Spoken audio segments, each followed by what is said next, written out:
At the scenes of protests, we see the protesters on one side and federal agents on the other.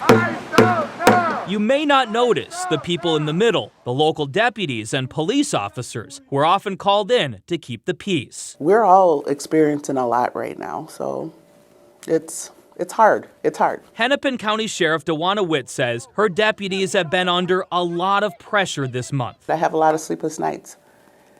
You can't turn it off. Witt says serving as a deputy is already a stressful job, but with increased federal activity, her deputies are now essentially working two jobs, working overtime, and frequently pulled away from their regular duties. Just even the anxiety of not knowing if your phone's going to go off. It doesn't allow you to be present in those times when you are not on duty and you're at your family, because you're always thinking, is my phone going to go off? Since January 7th, the day Renee Good was shot and killed, Witt says Hennepin County deputies have worked nearly 3,300 overtime hours, racking up nearly $400,000 in overtime pay. This coming just a year after the sheriff's office had to move around inmates from its jail due to staffing and budget issues.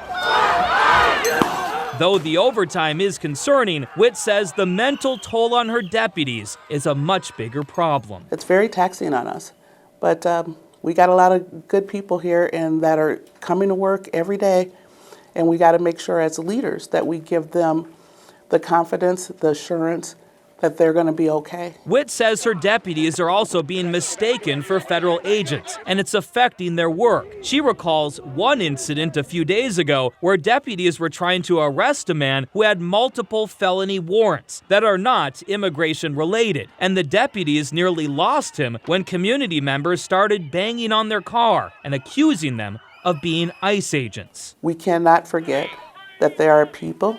There's other criminal activity going on here, and we need to be able to respond to that, and we want people to be safe.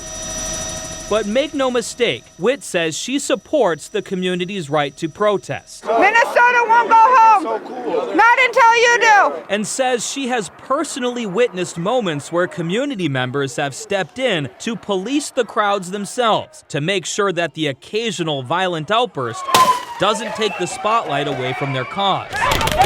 And for that, she is grateful because she says her deputies can use all the help they can get. We do need some grace and understanding that they are more than a uniform and a badge. They are people with lives, with family, and we need people to remember that. Gordon Severson, KAROL 11 News.